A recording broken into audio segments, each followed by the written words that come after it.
Hello, Miss Knapp's third grade class. How are you all? I hope you're doing well and staying safe during this virus time, eating well, doing your exercise, sleeping well, and of course, reading the art books I've sent you, the joke books, the yoga books, and perhaps doing some art projects. I hope you're doing that. Well, I'm so excited today. Oh, did you see, guys? I found my Ms. Joan of Art apron, and from now on I'll remember to wear that. I got that when, you guys were the first ones to see it, and I found it again. But I'm so excited today because today we're going to focus on, you know I love all these artists, but Van Gogh has a very special place in my heart. And you remember we did the Van Gogh's Sunflowers, and he actually did 7 versions of these, and they're so exuberant and full of life, and you did a great job on those. And then you had the choice to also do the Starry Night, which is unbelievable.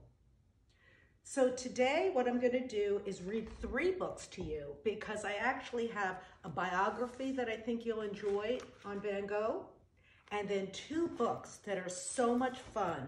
One is about Camille and the sunflowers. You know Van Gogh loves sunflowers, and this tells you about a little boy involved with bringing him sunflowers. I think you'll really enjoy this. This takes place in France.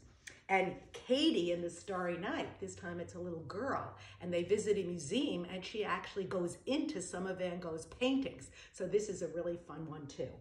So let's start with Van Gogh, and you know I have my little globe here, our pillow that we play with in class, but let's see where Van Gogh was from. Remember, one of our artists was from Mexico, that was Diego Rivera, and in another video I'm going to do Frida Kahlo, and then the rest of them were from Europe. And Van Gogh was from a country that's near France. Remember, we've been to France quite a bit, and he did a lot of painting in France, but it's called Holland. It's a little town north, and it's near Germany, and he was from Holland, but he did spend a lot of his time in France.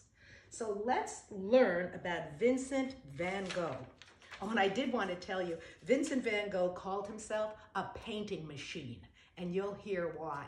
He was a painting machine. He painted that much. And here's a self-portrait he did. Vincent van Gogh was one of the most tragic artists who ever lived. Nothing ever seemed to go right for him, and he wasn't very happy. In fact, he died when he was only 35. He never even smiled in his self-portraits. And it's a shame because he perhaps influenced the world of art, perhaps more than any other artist we've ever had. Van Gogh was born in Holland in 1853, and he died in France in 1890. Unlike most artists, Van Gogh didn't decide to become a painter until he was grown up.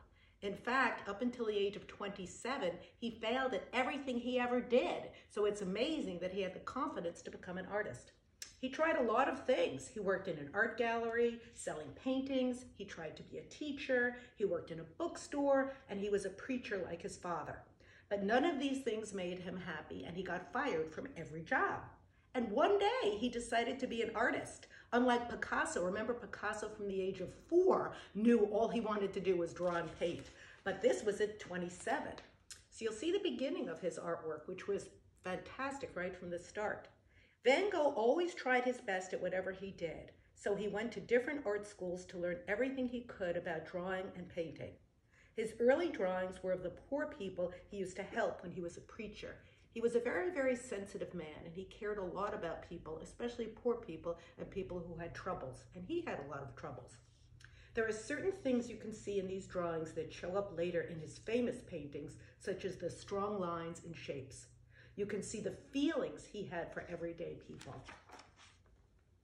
Van Gogh's first paintings were also of the poor people he had been helping. In this painting, the family was so poor they only had a few potatoes to eat for dinner. They looked tired and not very happy. And I'm sure you can see the dark, dark colors here.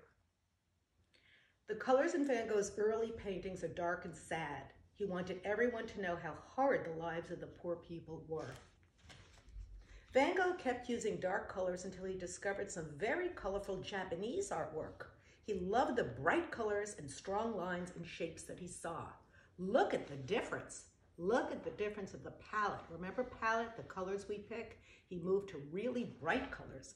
Soon Van Gogh's paintings started to look much more colorful. Look at the difference between the gloomy potato eaters and the painting above, just done a few years later. See how dark it is here? And then he moves to these really bright colors.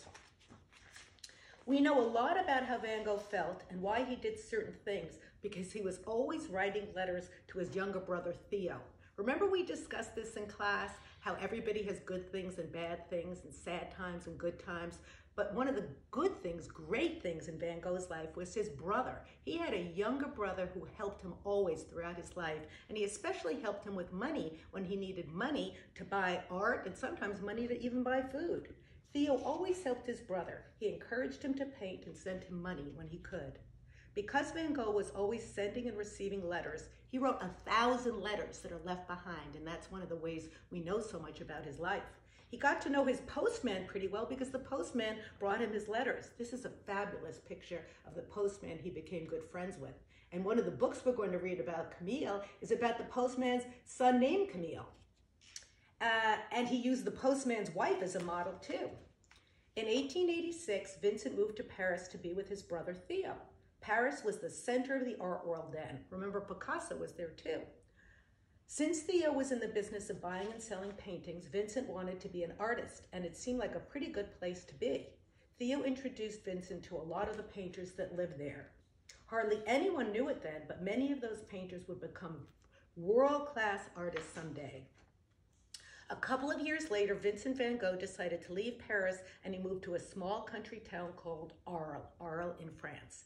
Van Gogh thought Arles would be a great place for artists to get together to paint and talk about their various ideas. He tried to get as many artists as he could to join him, but only one did, Paul Gauguin, although he wasn't very crazy about the idea.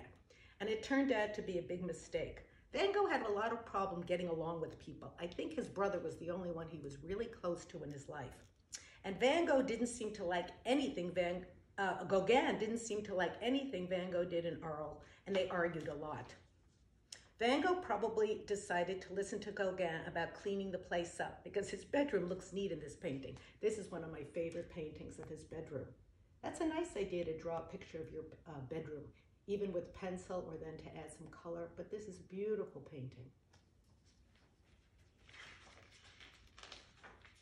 Finally, after a very bad argument, Gauguin decided to leave Van Gogh and return to Paris. Van Gogh didn't know what to do. He really wanted things to work out with his friend, but they didn't.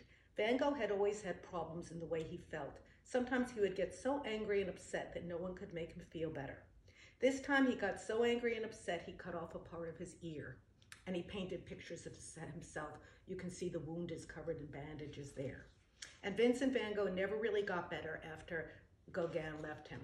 But those 7 years when he lived in Arles, he made 1,000 paintings during those 7 years, and that's why he called himself a painting machine. Sometimes he'd make a painting a day. Sometimes he was too angry to paint though, and sometimes he was too sad. But when he felt good, he painted better than ever. He made the stars and the starry night seem like they were really shining. That's one of the things we notice about his work. Those stars, those swirls look almost electric, and they're emanating out energy and light.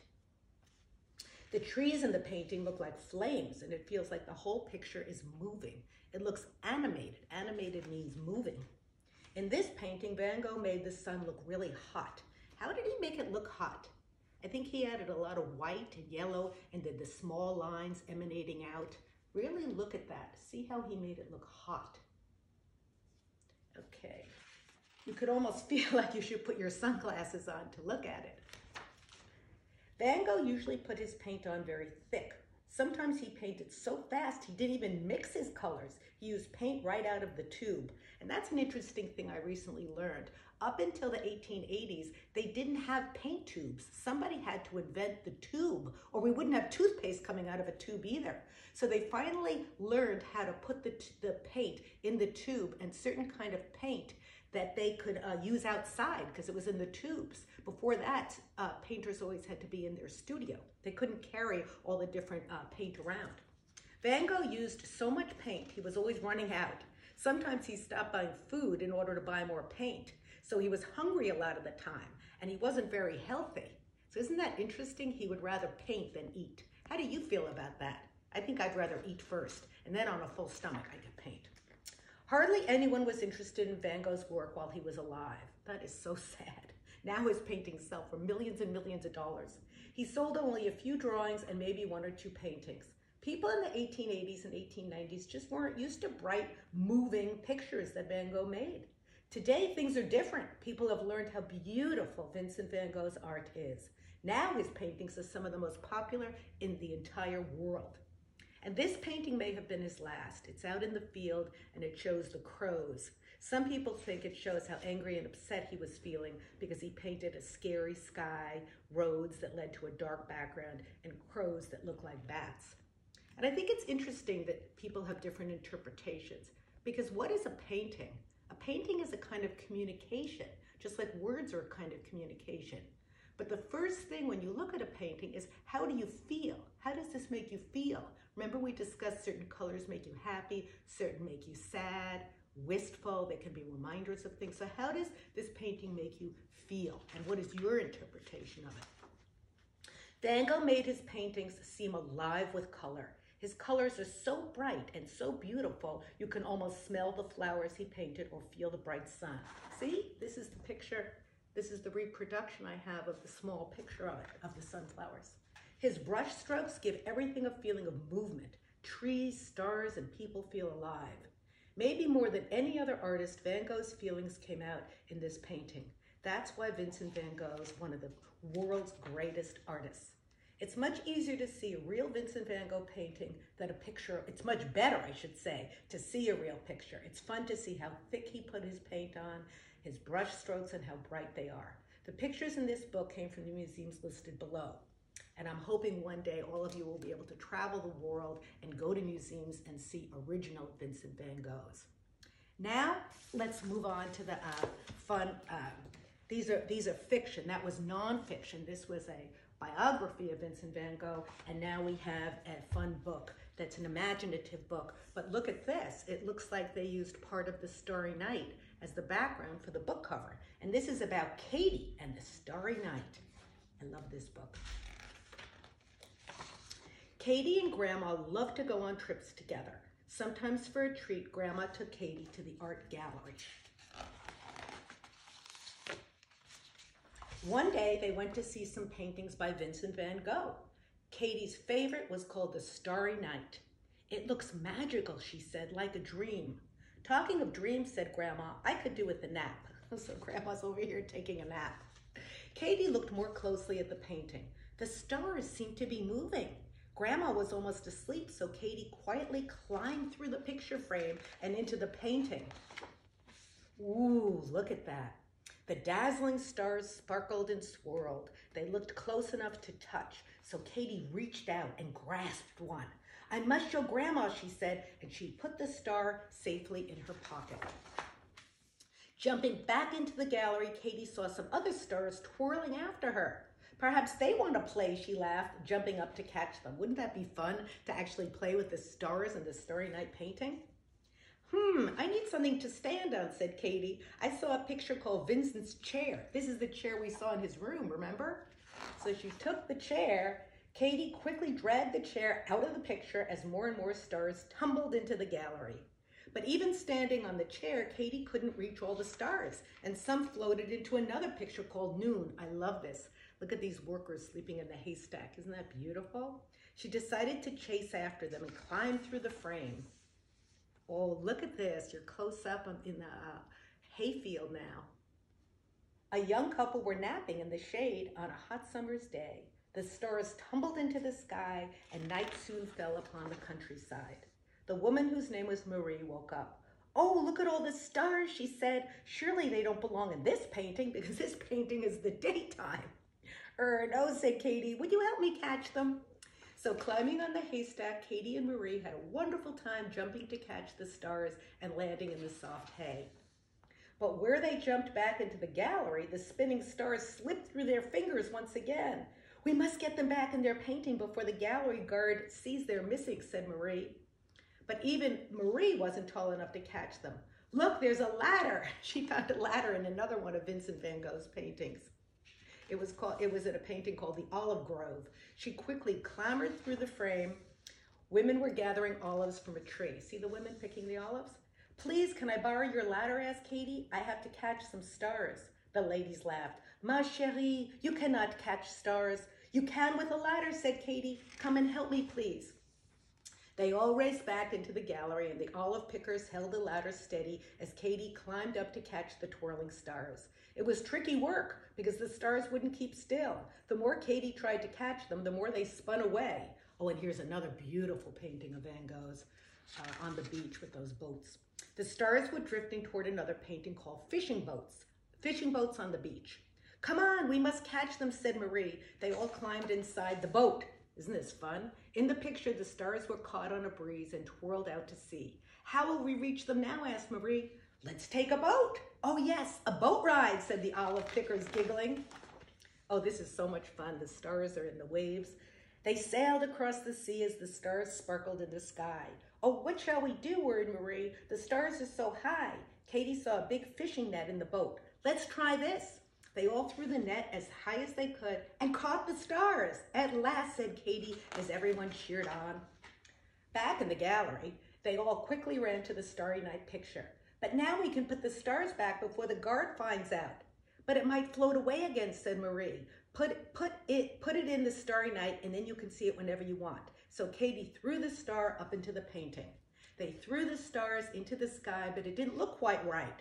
What's that in your pocket, Katie, asked Marie. Oh, it's my star, said Katie. I wanted to show it to Grandma. Thank you, everyone, said Katie. We did it. She put the last star in the sky. And now we must all return to our pictures too, said Marie. Au revoir, ma chérie. That means goodbye, my love. Goodbye, my little one. Goodbye, called Katie. Katie put the chair back where it belonged just in time as the gallery guard came past.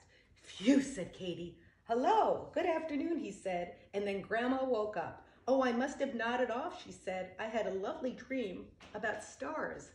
Katie giggled. That night, Katie and Grandma looked out the window. It was a beautiful starry night. The stars look almost alive, said Grandma. Perhaps they are, laughed Katie. Grandma smiled. Perhaps, she said. Good night, Katie, and she gave her a kiss. So this is when Vincent van Gogh's paintings come alive. Boy, I think I'd like to go into some of the canvases too. And then let's look at this one. This is my other favorite storybook. This is Camille, and Camille is a French boy's name. We use it sometimes as a girl's name, but look what's on the cover of this one, the sunflowers. Okay, here we go. Where Camille lived, this is in Arles in France. Where Camille lived, its sunflowers grew so high they looked like real suns. A whole field of burning yellow suns.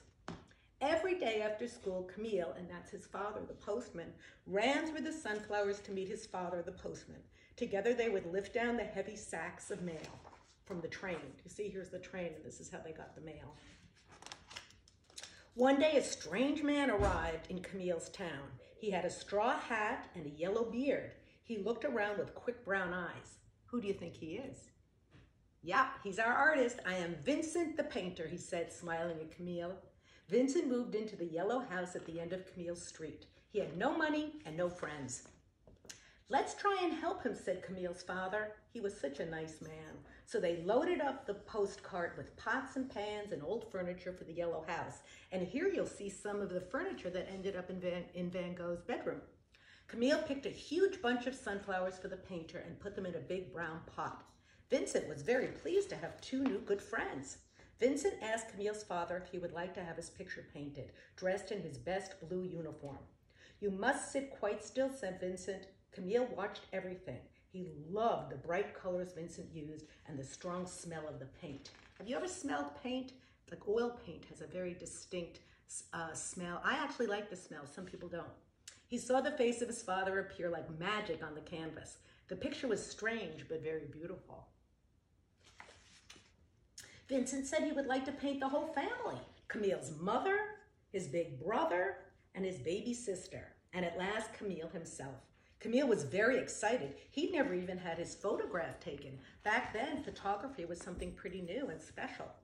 Camille took his painting into school. He wanted everyone to see it, but the children didn't like the picture. They all laughed, and Camille felt sad because people didn't paint in that way then. They were used to seeing photographs or very realistic pictures of people. After school, some of the older children started teasing Vincent. They ran along behind as he went out to paint. Even the grown-ups joined in. It's time for him to get a real job instead of playing with paints all day. He was misunderstood. All that afternoon, Camille sat watching Vincent work. It was very hot, but Vincent worked fast. Remember, he called himself the painting machine? He painted the sunflower fields and even the sun itself. He's the sunflower man, thought Camille. If I were rich, I'd buy all of your paintings, he said. See, Vincent finally had a friend, but too bad Camille didn't really have money. Thank you, my friend, laughed Vincent. When Camille and Vincent came back from the field, some children from Camille's school were waiting for them. They shouted at Vincent and threw stones. Camille wanted them to stop, but what could he do? He was only a small boy, and he ran home in tears. Listen, Camille, said his father, people often laugh at things that are different, but I have a feeling that one day they will learn to love Vincent's paintings, and boy, they did. That night, Camille had a strange dream. He saw Vincent standing in the moonlight high above the town. He had stuck candles on his hat so he could see. The sunflower man was painting the stars. Early next morning, Camille was woken by a loud knocking at the door. Some men from town had come to see his father. Listen, postman, we want to give you this letter to your friend. It says he must pack up his paints and leave our town. Camille slipped out through the back and ran down the street to the yellow house. It seemed very quiet. Then Camille saw the sunflowers he had picked from Vincent. They all dried and died, and Camille was sadder than ever. He found Vincent upstairs packing his bags. Vincent looked very tired, but he smiled at Camille. Don't be sad, he said. It's time for me to paint somewhere else now. Perhaps people there will like my pictures. But first I have something to show you. Vincent lifted down a big picture. They were Camille's sunflowers, bigger and brighter than ever. Camille looked at the painting, then he smiled. Goodbye, Mr. Sunflower Man, he whispered, and he ran out of the yellow house into the sunshine. Camille's father was right. People did learn to love Vincent's paintings. Today you would have to be very, very rich to buy one. But people visit galleries and museums all over the world just to look at the pictures of the yellow house, of Camille and his family, and most of all, the sunflowers. So bright and yellow, they look like real suns. So if you'd like to, you can do a freeze frame on this and make another copy of it. Pick your palette and do a picture of it. Or you might be inspired to do another picture of Starry Night and pick your palette with the bright blues, the yellows, a little green. Somebody had noticed red, black. This is another fun one to do. At this point, let's get up. We'll have a big stretch up, turn to one side, turn the other side. This afternoon, it's time for some yoga. You all have your yoga books. I hope you decide to do some yoga and color in those yoga books. And I wanted to tell you that next time, we're going to focus on another artist that I love. I think I love them all. This one is called Matisse, and look at this. I call it the Star Dropper. They call it something else. But we're going to study an artist named Matisse. And then after that, we're going to do a program on Frida Kahlo. And I know you love Frida Kahlo. And remember, she was the wife of Diego Rivera, and she was also from Mexico. And we're going to do the self-portrait again. Remember, with that big unibrow, it looks like a crow, just like the crows from Van Gogh's paintings for her eyebrow. In the meantime, everybody, I hope you enjoyed learning about Van Gogh. I hope you try to make another picture for yourself. And in the meantime, from Ms. Joan of Art, bye, be well, love art, love reading, love you.